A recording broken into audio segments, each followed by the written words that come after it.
have several models. First of all, we have a model of the strategy, which is made of all the components that are part of the strategy. We have trends and weak signals and uncertainties and scenarios, and then we have some paramount challenges for which we are selecting a mix of strategic choices.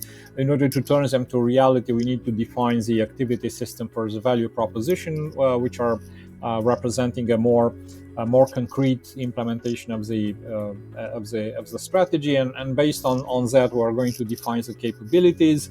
So all these elements are actually part of the strategy model.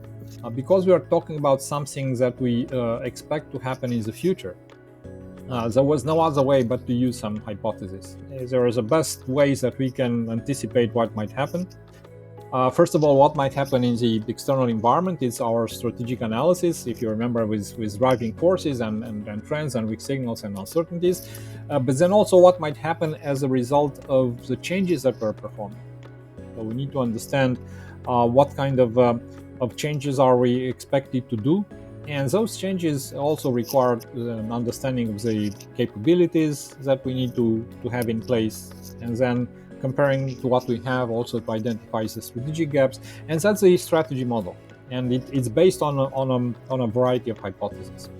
And then once we have the strategy, we need to implement it in annual execution cycles. For each, we create a strategic plan, and that's again a model, because we are modeling the execution through strategic objectives and cause-effect relationships and strategic initiatives, which we believe that are going to allow us to accomplish the objectives. A system of measurement with looking at outputs, anticipated output and outcomes from the strategic initiatives. So we have another model again based on a number of hypotheses. So we're having two constructs, two hypothesis-based constructs, one for the strategy and one for each strategic plan that we're going to have. And then, of course, we go to strategic plan execution. As we execute the plan, when we look at the outcomes, we see that some of them are not the ones that we expected, because somewhere along the way, we have employed some invalid hypotheses. Sometimes is not about that. Sometimes it's simply because some of the projects didn't go well, and those familiar with project management know very well how which are the reasons for which a project might not produce the necessary output.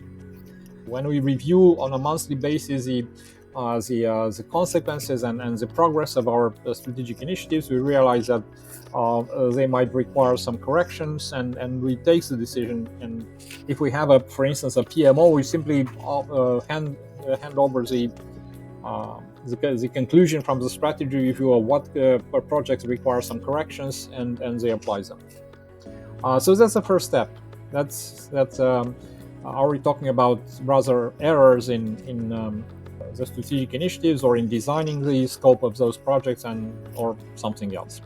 So those are corrective actions. But sometimes, even if those projects happen to go exactly as planned, and everything was fine from the point of view of the project management perspective, still the outcomes. So the output might have been okay, but the outcomes, which are not related only to the outputs of those strategic initiatives, the outcomes are not the ones that we wanted to achieve. And it's very possible that some of those unachievement it's actually due to the fact that we have employed some invalid hypothesis something before that.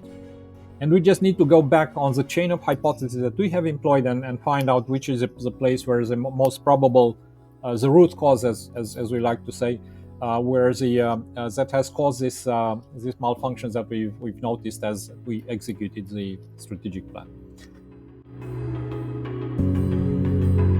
Okay, so that's the invalid hypothesis. Some of them are related to the strategic plan, like, for instance, maybe we haven't correctly identified the the cause-effect relationship between the driving and driven objectives, or the system of measurement, or the alignment, or something as part of the aligned strategic plan was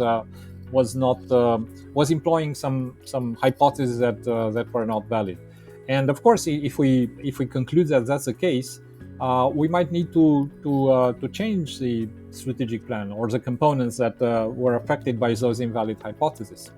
It's some sort of replanning, if you like, that we do on the strategic plan, which obviously affects a part of that. Some objectives, maybe some KPIs, maybe some strategic initiatives, maybe some risk events, maybe some of the alignment.